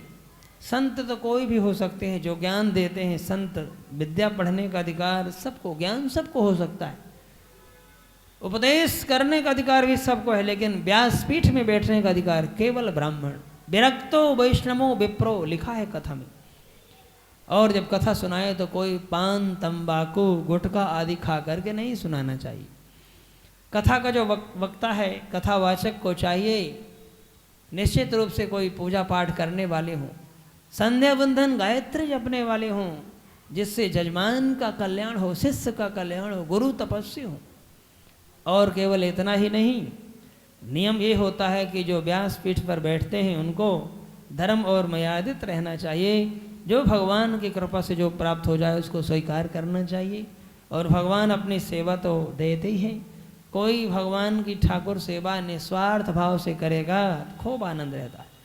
कथा कोई भी कथावाचक हो, कथा वक्ता हो, अगर इस कथा को व्यापार के दृष्टि से सुनाएगा तो उसका व्यापार भी खूब चलेगा, क्योंकि ये कल्प वृक्ष है, जो मांगोगे वो मिलेगा। लेकिन अपना धर्म मान के सुनाना चाहिए, अपना सौभाग्य मानना चाहिए, अपना कर्तव्य मान के सुनाना चाहिए, जिससे लोक और परलोक दोनों बनते हैं। इसलिए आप सबके भी लोक और परलोक बने। एक बार एक ब्राह्मण देवता थे, उनकी कथा का कोई खाली समय था, विचार करने लगे खाली समय है, चलो राम जी का मंदिर है, राम जी को ही कथा सुनाते। भाई जिसको जो काम भगवान ने दिया है सबको अपना अपना काम करना चाहिए और अपने अपनी ड्यूटी बड़े नियम से करना चाहिए, मर्यादा से करना चाहिए। अपने अपनी ड्यूटी में लापरवाही, गड़बड़ी नहीं करना चाहिए, फिर भगवान भी माफ़ नहीं करते। भगवान ने मौका दिया, राम जी के मंदिर में ब्राह्मण देवता कथा सुनाने लगे। पहले दिन की कथा शुरू हुई, कोई नहीं आया। दूसरे दिन की कथा भी हो गई, दूसरे दिन भी कोई नहीं आया। तीसरे दिन की कथा हो गई, तीसरे दिन भी कोई नहीं आया। 6 दिन की कथा हुई, वो ब्राह्मण देवता अकेले ही बैठ करके कथा सुनाते रहे, अकेले। 7वें दिन की जब कथा शुरू होने वाली थी कि सवेरे सवेरे एक सेठ जी मंदिर आए, राम जी का दर्शन करने के लिए मंदिर आए, रोज आया करते थे। पर्दा बंद था, अंदर राम जी की हनुमान जी से वार्तालाप हो रही थी। राम जी ने हनुमान जी को कहा, हनुमान देखो ये ब्राह्मण देवता कितने भाव से कथा सुना रहा है, और इनका कोई जजमान तो है नहीं, ये हम ही को कथा सुना रहे हैं, तो कम से कम इनको कुछ मजदूरी, कुछ दक्षिणा तो मिलना चाहिए। मेहनत और परिश्रम, महंगाई खर्चे को देखते हुए ये भी घर गृहस्थी वाले, इनको कुछ मिलना चाहिए। हनुमान जी ने कहा, प्रभु आप चिंता न करें, एक जजमान की व्यवस्था हो गई थी। बड़ा पुराना समय था, एक जजमान 1100 रुपये का जजमान मिल गया है। बड़ा पुराना समय था, उस समय 1100 भी बहुत होते थे। राम जी बड़े खुश। राम जी ने कहा, हमारे ब्राह्मण देवता को दक्षिणा मिल जाएगी, प्रसन्न हो गए। भगवान ब्राह्मण भक्त हैं। ये रहस्य, ये बातें पर्दे के पीछे से वो सेठ जी सुन रहे थे। सेठ जी ने सुना कि हनुमान जी राम जी से कह रहे हैं कि राम जी, राघव जी, प्रभु 1100 रुपए की व्यवस्था हो गई, एक जजमान मिल गया है। सेठ जी बनिया बुद्धि, पंडित जी के पास आए। जब 7वें दिन की कथा प्रारंभ हुई तो 500 रुपए व्यासपीठ पर सेठ जी ने चढ़ाया। सेठ जी कहते हैं 500 रुपए में चढ़ा रहा हूं, लेकिन एक शर्त है, अब जितने आएंगे वो सब मेरे होंगे। सेठ जी ने कहा ये 500 रुपए में चढ़ा रहा हूं, लेकिन अब जितने आएंगे वो सब मेरे होंगे। सेठ जी ने सुन लिया था कि हनुमान जी ने कहा है कि 1100 का जजमान बन गया है, 500 चढ़ाऊंगा तो 1100 देगा तो 600 तो अपने हो ही जाएंगे। इतना जब कहा तो व्यास जी ने भी सोचा, 6 दिन की कथा हुई, कोई नहीं आया, 7वें दिन अब कौन आएगा, जैसे आपकी इच्छा। संयोग से 7वें दिन की भी कथा हो गई, कोई जजमान नहीं आया, आरती भी हो गई। अब तो सेठ जी को बड़ा गुस्सा आया, वो 600 के चक्कर में 1100 वाला जजमान नहीं आया और मेरे 500 भी चले गए घर से। बड़ा क्रोध में आया और समझ गया कि ये हनुमान यही झूठ बोलता था, यही झूठ बोलता था। कहा था कि 1100 का जजमान बन गया, कोई जजमान नहीं। मंदिर के अंदर गए और हनुमान जी पर बड़ी गुस्सा आया और घूंसों से वो मारने लगा।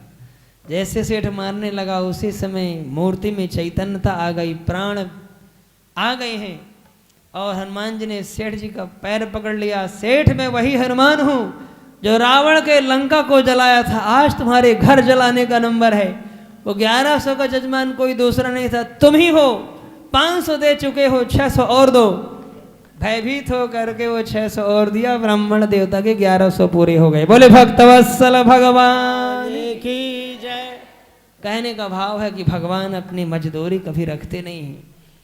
एक बार भी अगर प्रभु का नाम आपने ध्यान से लिया है, श्रद्धा से लिया है, तो भगवान आपका जरूर काम पूरा करेंगे, जरूर आपको 1 रुपए के 1000 रुपए देने वाले। इसलिए सबको ध्यान पूर्वक कथा को विधान से सुनना चाहिए।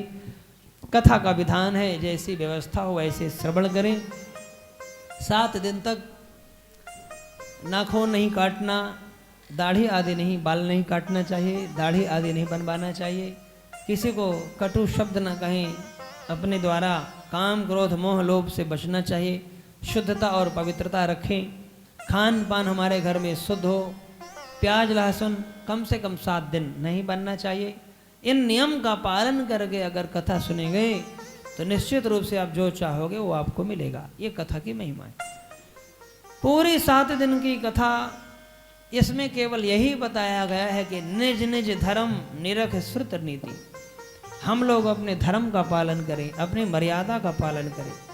विद्यार्थी को चाहिए कि वो अपनी विद्या अध्ययन करे, उसको और कुछ करने की आवश्यकता नहीं। इधर उधर मन को भ्रम में नहीं डालना चाहिए, कहाँ क्या हो रहा है, जो हो रहा होता रहेगा। विद्यार्थी अपने विद्या में ध्यान दे।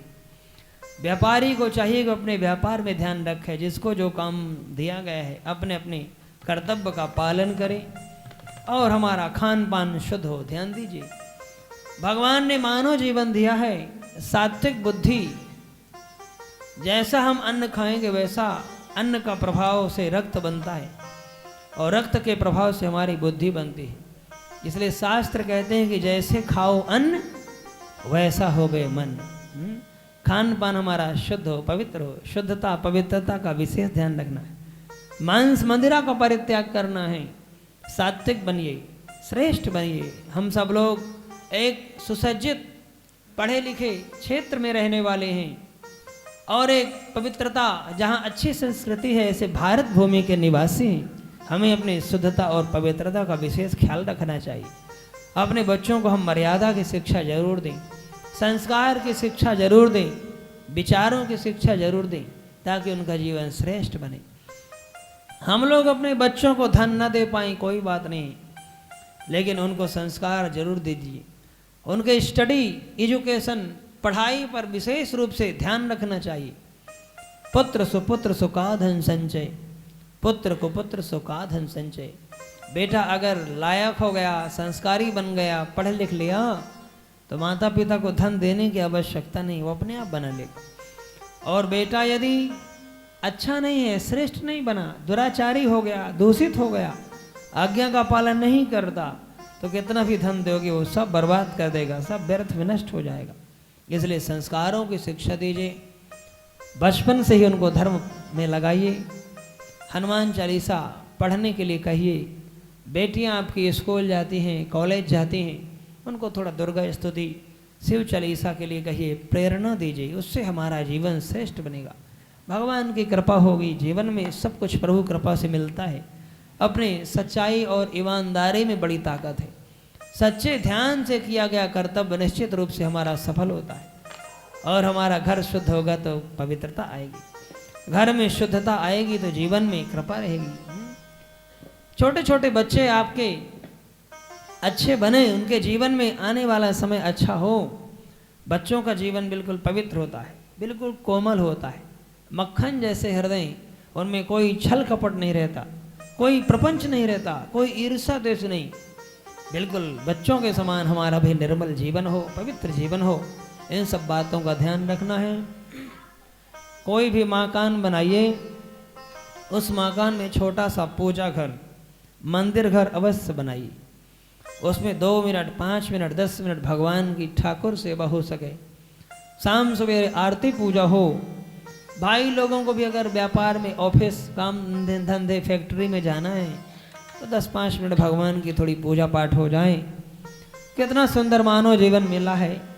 अगर इस शरीर से भजन न हो पाए तो मानव जीवन क्या मतलब, किस काम का। कितना सुंदर नगर हो, नगर में अगर मंदिर देवालय न हो तो उस नगर की सुंदरता नहीं। केयूरा न विभूषयन्ति पुरुषम हारा न चंद्रोज्वला न स्नानम न विलेपनम न कुसुमम नालंकृता मूर्ध्वजा बाणे का समलम करोति पुरुषम या संस्कृता धार्यते क्षीयन्ते खलु विभूषणानि सततम वाग्भूषणम भूषणम। अपने वाणी के द्वारा किसी को कटु वचन न कहें। सभी जीवों में ईश्वर का दर्शन करना है। हम सब लोग ईश्वर के संतान हैं। एक बाल्टी में पानी भर दीजिए तो उसमें सूर्य दिखाई देता है। दूसरी बाल्टी में पानी रखिए तो उसमें भी सूर्य दिखाई देता है। तीसरी बाल्टी में पानी रखेंगे तो उसमें भी सूर्य दिखाई देता है। 10 बाल्टी में पानी भर देने से 10 में सूर्य दिखाई देता है। तो क्या सूर्य 10 हैं? नहीं, सूर्य तो एक ही है।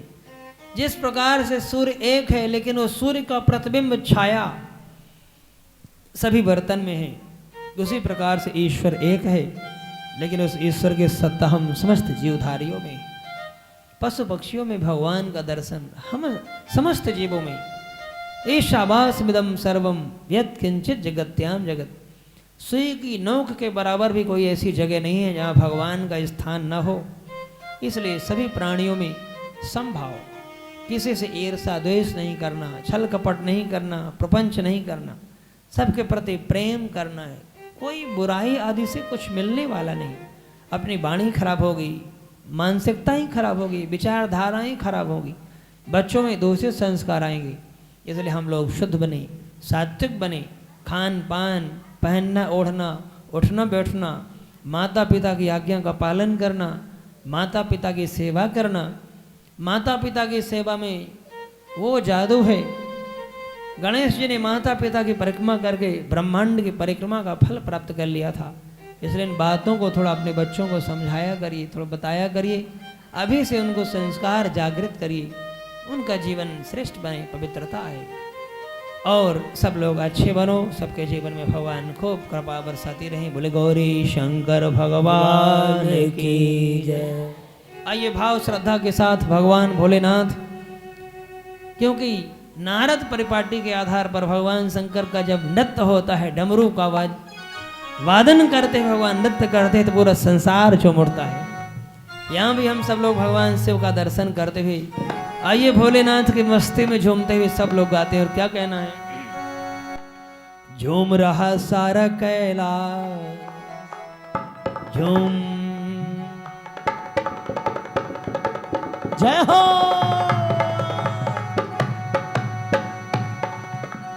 झूम रहा सारा कैलाश भोले जी की भक्ति में, झूम रहा सारा कैलाश भोले जी के भक्ति में, झूम रहा सारा कैलाश भोले जी की भक्ति में, झूम रहा सारा कैलाश भोले जी के भक्ति में, भोले जी की भक्ति में, शंकर जी की भक्ति में, भोले जी के भक्ति में, शंकर जी के भक्ति में, झूम रहा सारा कैलाश जय हो। भोले जी की भक्ति में, झूम रहे सारा कैलाश भोले जी के भक्ति में।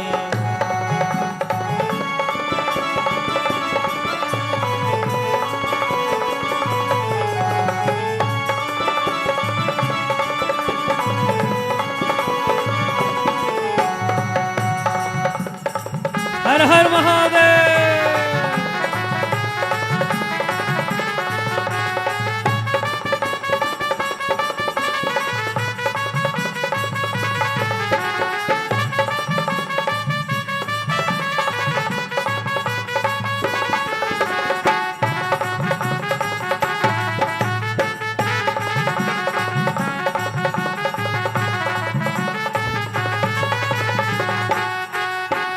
डम डम डम डम डमरू बाजे, डम डम डम डम डमरू बाजे, डम डम डम डम डमरू बाजे, डम डम डम डम डमरू बाजे, मस्त मगन शिव भोला नाचे, मस्त मगन शिव शिव भोला नाचे, डम डम डम डम डमरू बाजे, डम डम डम डम डमरू बाजे, मस्त मगन शिव भोला नाचे, मस्त मगन शिव भोला नाचे, बम बम के गूंज जयकार, ओ बम बम के गूंज जयकार, भोले जी की भक्ति में, बम बम के गूंज जयकार, भोले जी के भक्ति में, भोले जी की भक्ति में, भोले जी की भक्ति में, भोले जी के भक्ति में, भोले जी की भक्ति में, झूम रहा सारा कैलाश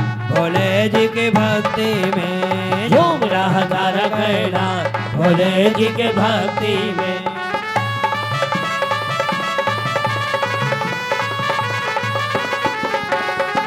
हर हर महादेव।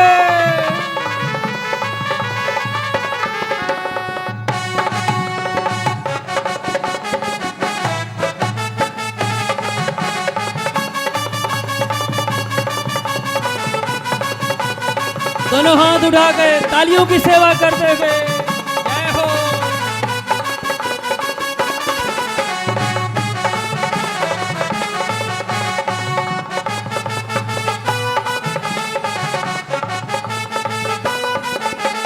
नंदी नाचे भृंगी नाचे, नंदी नाचे भृंगी नाचे, अरे नंदी भृंगी नाच रहे हैं। जय हो। एक बार सब लोग खड़े हो जाओ, बहुत देर से सब लोग शांत बैठे हो, खड़े हो जाओ। जय हो। जिनको भगवान भोलेनाथ के चरणों में हाजिरी लगाना है उसमें संकोच नहीं करना चाहिए। भाई लोग भी खड़े हो जाएं, बड़े भाव के साथ अपने आप को समर्पित करते हुए सब गाइए।